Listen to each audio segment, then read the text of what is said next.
The most damaging argument against Atlantis being real has always been attributed to Aristotle, Plato's own student, the man who sat across from him, who reportedly said he who invented it also destroyed it. If the man who knew Plato believed the story was fiction, the case is closed. Except for one problem. That quote is fake. It does not appear in any of Aristotle's surviving works. The phrase was misattributed from a passage by the geographer Strabo, who was quoting the philosopher Posidonius, who was talking about Homer and the wall of the Achaeans in the Iliad. He was never talking about Plato. It was never about Atlantis. Somewhere across 2,000 years of copying and translation, the most famous criticism of the Atlantis story became a fabrication. We've been debating a mythical city with a mythical counter-argument. Let us start over with what Plato actually wrote. Welcome to Beyond the Pillars. Here, we don't chase myths, we chase data. The only ancient texts that mention Atlantis are two dialogues by Plato, the Timaeus and the Critias, written around 360 BC. Everything else, every documentary, every YouTube video, every book is downstream of those two documents, and the Atlantis portions total roughly 4,000 words, less than a magazine article. The most famous lost civilization in history rests on fewer words than most essays. But before we read a single line, 3 pages before Plato introduces Atlantis, he makes a statement that changes how the entire story should be understood. He writes about the myth of Phaethon, the boy who drove the sun chariot off course and scorched the earth. Then Plato says, now this has the form of a myth, but really signifies a declination of the bodies moving in the heavens around the earth, and a great conflagration of things upon the earth, which recurs after long intervals. Myths that sound fantastical are encoded memories of real catastrophic events. Plato states this plainly in his own text in the same book. Then he introduces Atlantis. He did not need to include the Phaethon Passage. He chose to. As if telling you, what follows also has the form of a myth and also signifies something real. The story begins with Solon. Around 600 BC, the Athenian statesman traveled to the temple of Neith at Ceos in the Nile Delta. There, Egyptian priests mocked him. You Greeks are always children. You have no antiquity of history. They opened their records and described a wealthy empire destroyed 9,000 years earlier. Solon was so struck that he began composing an epic poem. He never finished it. Solon passed his notes to his relative Dropides to his son, Critias the elder, who at the age of 90 recounted the story to his 10-year-old grandson.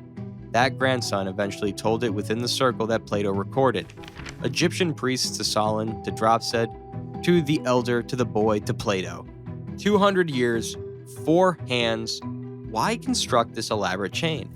Plato names every person. He gives ages and relationships. This level of sourcing does not sound like invention. It sounds like provenance. Critics respond fairly. Plato wrote elaborate fiction constantly and built attribution chains precisely because they make stories convincing. Both positions are intellectually honest, and both may be partly true. So what does the text actually describe? An island larger than Libya and Asia combined, beyond the Pillars of Hercules, a capital of concentric rings, turned as if with a lathe, stone quarried in 3 colors, white, black, and red, a metal called aurichalcum, second only to gold, a freshwater spring at the center, elephants in abundance, a great fertile plain, an empire divided among 10 sons of Poseidon, with Atlas ruling from the center and Gadrius holding the coast facing Spain. And the Atlanteans were not the heroes. This is perhaps the most widely misunderstood element. In 1882, a politician named Ignatius Donnelly published Atlantis, the Antediluvian World. It argued that all ancient civilizations descended from an almost supernatural Atlantean master race. Donnelly invented the crystals, the advanced technology, the flying machines. His book has never gone out of print. It single-handedly kicked off the modern obsession with Atlantis, and almost nothing in it comes from Plato. Plato describes Bronze Age technology. Ships, stone walls, canals, gold ornaments, no energy crystals, no lasers. The Atlantis of popular culture was invented in 1882, not 360 BC, And the moral of the real story is the opposite of what most people believe. Atlantis was the aggressor empire. It attacked Greece and Egypt. It fell because of hubris and moral corruption. Plato writes that the Atlanteans were originally semi-divine and virtuous. Over generations, the divine element diluted. They grew greedy and corrupt. The divine portion began to fade away and become diluted too often and too much with the mortal admixture, and the human nature got the upper hand. They then, being unable to bear their fortune, behaved unseemly. Zeus convened a council of the gods to punish them, and the dialogue stops mid-sentence, before Zeus speaks. The Critias is the only unfinished work in Plato's entire body of writing. Every other dialogue has a conclusion. This one ends at the exact moment of divine judgment. Some scholars believe the text was lost, others increasingly believe Plato stopped deliberately, because there's a pattern. Solon heard this story and began an epic poem about it he never finished.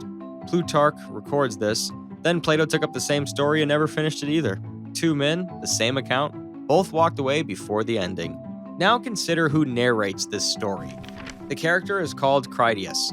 This was a real person, Plato's cousin, a brilliant thinker who studied virtue under Socrates. And in 404 BC, the same Critias returned to Athens as the leader of the 30 Tyrants, a pro-Spartan oligarchy that executed approximately 1,500 Athenians in 8 months, without trial.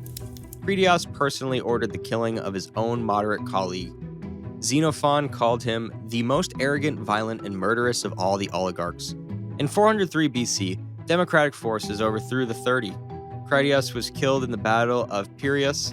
Plato watched his own cousin, a philosopher who had sat at Socrates' feet, become one of the most hated men in Athenian history, and then chose that name for the character who tells the story of a civilization destroyed by greed and power. That is not a coincidence. In the original Greek, when Critias insists the story is true, he uses the phrase "o plathios muthos," not a fabricated myth. Plathios comes from the verb for molding clay. He's specifically saying this was not sculpted from nothing, but the word muthos carries both meanings, story and myth. Plato built the ambiguity into the language. The text refuses to tell you whether it is history or philosophy. It's both at once. One early reader believed it was history. Crantor, a student of Plato's student, wrote the first commentary on the Timaeus. He reportedly visited Egypt to verify the account and claimed priests showed him columns where the events were carved, still preserved in his time. Then Crantor's commentary was lost. The columns disappeared, the priests disappeared. All that survives is a single uncertain sentence from the philosopher Proclus, 800 years later, saying Crantor believed it was true. Finally, the Incomplete Trilogy. Plato planned 3 dialogues. The Timaeus described the creation of the universe, the Critias described Atlantis and ancient Athens. A third, called Hermocrates, was supposed to complete the arc. It was named after Hermocrates of Syracuse, the general who destroyed the Athenian expedition to Sicily in 413 BC, the most catastrophic defeat in Athens history. 200 ships, 50,000 men, all lost. The trilogy was meant to trace a line. Virtue, corruption, fall. It was never finished. The man writing about the fall of civilizations may have been watching his own civilization fall. So what did Plato actually say? He said Atlantis was a naval empire, not a utopia. He said that it was destroyed by moral corruption, not by accident. He said that it fell at a date that modern science has confirmed as the most catastrophic climate event in 12,000 years, as we showed in our previous episode. He provided measurements that can be checked against satellite imagery today. He named every source in his chain. He told you 3 pages before the story begins how to read it, and he left the ending unfinished, the judgment undelivered, the question open. He said enough to make it impossible to dismiss, and not quite enough to make it certain. The question is no longer whether Plato invented this story. The question is, where did he get these specific details? Here at Beyond the Pillars, our mission is to move beyond speculation. Our ultimate goal is to fund AtlantisX, buying a research boat to search the world for the true remains of Atlantis. Building this community is the first step. If you want to be part of this mission, subscribe to the channel and help us build the resources to find the truth. We're just getting started.